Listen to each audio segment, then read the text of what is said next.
Ashama harka-fuunee kabajamtoonni fi hordoftoonni maatii mastuu tuubtaatan hundi keessanuu kan biyya keessas kan biyya alaa keessa jirtanis nageenyi jaalalli waaqayyo isiniif haa baay'atu jecha akkam jirtu nagaa jirtu nagaa kooti akkasumas maal fakkaata haalli jireenya haalli qilleensa dammuma akkanatti uffattan jedhina hin qorru waan isinitti fide akkasiisin jedha nagaa jirtu nagaa kooti galata rabbi akkasumas mastuu maal qabattee dhufte jechuun keessanii nafu akkasumas wanni nan qabadhee dhufe waaqayyo bichaanii biyya keenya biyya nagaa biyya gammachuu nuuf haa godhu maaliif biyya keenya irraa fagaannee daa'ima keenya irraa fagaannee namoota baay'ee irraa fagaannee biyya kana geenye garuu waaqayyo immoo egaa biyya kanaanis nu ga'e galata waaqayyo fayyaas qabnaa hojjenneetis hojii keenyas galmaan gaachaa jirra akkasumas immoo waaqayyo ammallee akkanumatti fiixan waa baasuu isiniin jechuu jaaladha waan hundumaaf waaqayyo fayyaa nagaa nuuf haa kennu biyya keenyaafis nuufis nama keenya fisiisiniin jechuu jaaladha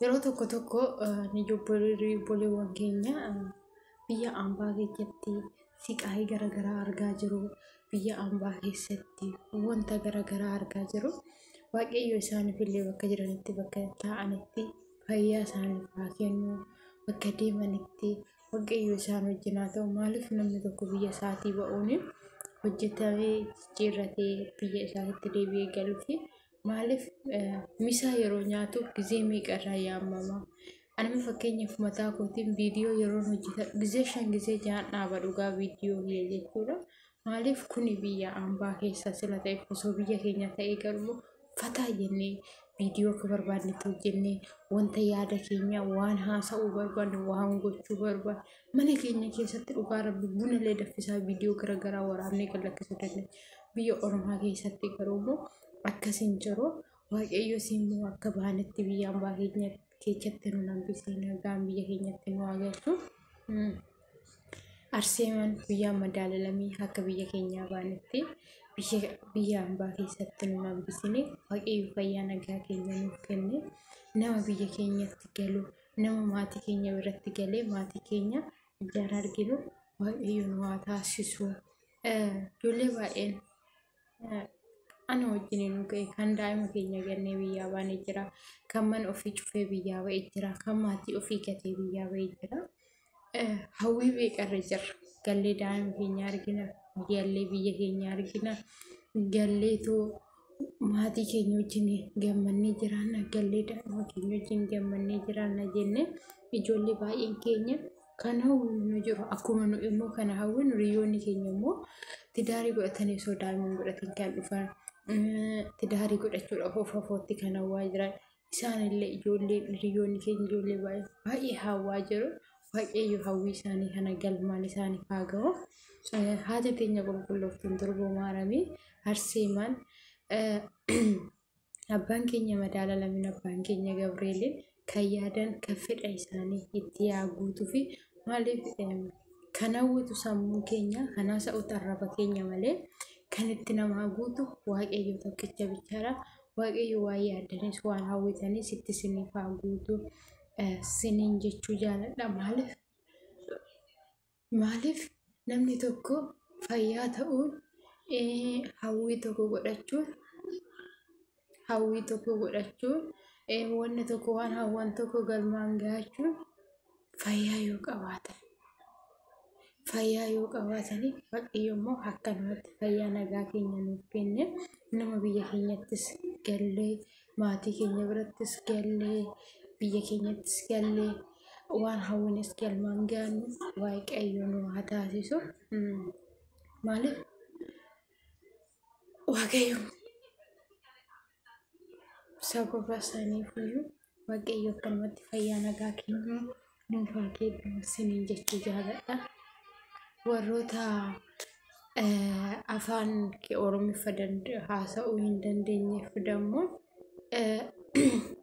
nan qabaa fi sagalee haasaa garaa maariffaatiin jechuudha maaliif jenna namni tokko kan koo qofa haasa'uunis baay'ee ulfaataadha.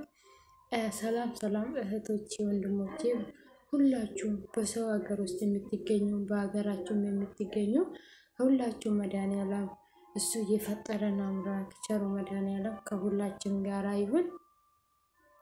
እንደዛውም ለምን መሰላችሁ ሰው ማለት ነው አንድ ሰው ከሀገሩ ይወጣል። ከሀገሩ ሲወጣ ብዙ ነገሮች የሚያንሰው ነገር አለ።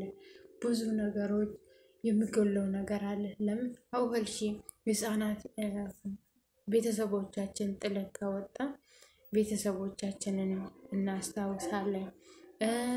እናታችን አባታችን ጥለን ከወጣን እናትና አባታችን እናስታውሳለን።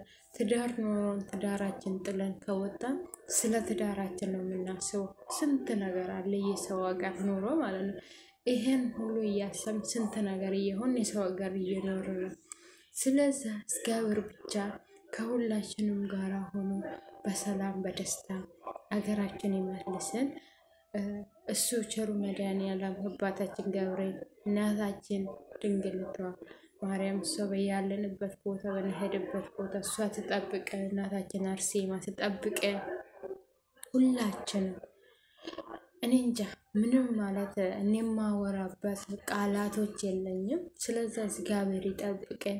ደግሞ ገብታችሁ ገና ትዳር ለማድረግ የምታስቡ ገና ገብታችሁ ልታገቡ ወይ ገብታችሁ ልትወልዱ የምትፈልጉ እግዚአብሔር ፍሬ ይስጣችሁ። ለማግባት የምትፈልጉ እግዚአብሔር በሰላም በደስታ አገራችሁ ይመልሳችሁ። እንደወጣችሁ የሰው ሀገር አስቀራችሁ። ስለዚህ ለምን መሰላችሁ? ለምን እግዚአብሔር ከሁላችንም ጋር ይሁን ይጠብቀን። ቸሩ መድኃኒዓለም ይጠብቀን። ለምን ሁላችንም ማለት ነው እንደወጣን ነው እንጂ የምናውቀው እንዴት እንደምንገባ አናውቅም። ስለዚህ እግዚአብሔር እንደወጣን አስቀረን የሰው ሀገር በሰላም በደስታ ሀገራችን ይመልሰን እላችኋለሁ። ለምን ሁላችንም ያለን አንድ ፈጣሪ ብቻ ነው። አንድ እግዚአብሔር ብቻ ነው። እግዚአብሔር ሁላችንም በሰላም በደስታ ሀገራችን ይመልሰን። የደሆች አምላክ አለ። ስለዚህ ሀገራችን የሚጠብቅልን የሰው ሀገር ውስጥ ያሉ እህቶቻችን ወንድሞቻችን ችግር ውስጥ ያሉትም እግዚአብሔር ይጠብቃቸው። መዳም ቤት ያሉ ልጆችም እግዚአብሔር ቸሩ መድኃኒዓለም የፈጠራቸው አምላክ ይጠብቃቸው። ለምን ሁላችንም የሚጠብቀን ፈጣሪ ብቻ ስለሆነ ማለት ነው።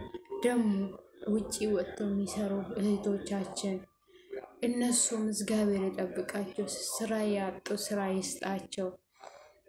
ወንድሞቻችን ከአገራቸው ይወጡ ለምን ለስራ ብሎ ከአገራቸው ወጥቶ ስንት መከራ ውስጥ እየደረሱ ያሉ እህቶች ወንድሞቻችን እግዚአብሔር ከፈተና ውስጥ አውጥቶ አገራቸው ያስገባቸው። ደግሞ በስራ ላይ ያሉ እንደዛው ይሄን የሚሰሩ ስራ ደህና ስራ ያርግላቸው።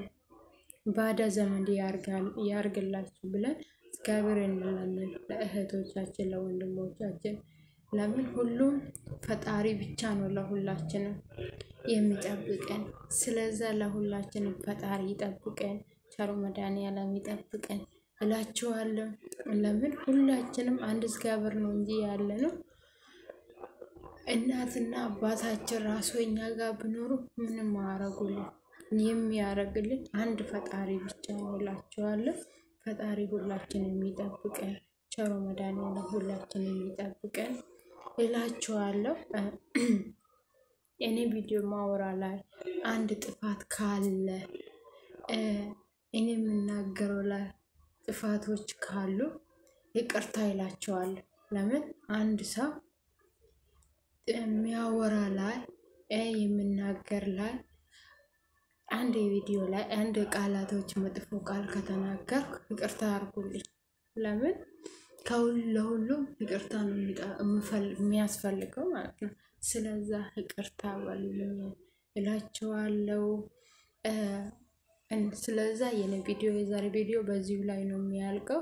እላችኋለሁ። ይቅርታ ቪዲዮዎቼ ላይ ጥፋት ካለ ይቅርታ እላችኋለሁ። አከሱመስ ደግሞ ቪዲዮን ሆጀዱረት ይሆን መጥፎ ሆጀዴ ወኪን ጀቻ በዳ ሀሰኤ ኢፈመናፍ ጎዳይ ስኒን ጀቹን ጃለዳ akkasumas immoo haga viidiyoo biraatiin walitti deebinutti turtii gaarii baay'ee sin jaaladha baay'ee sin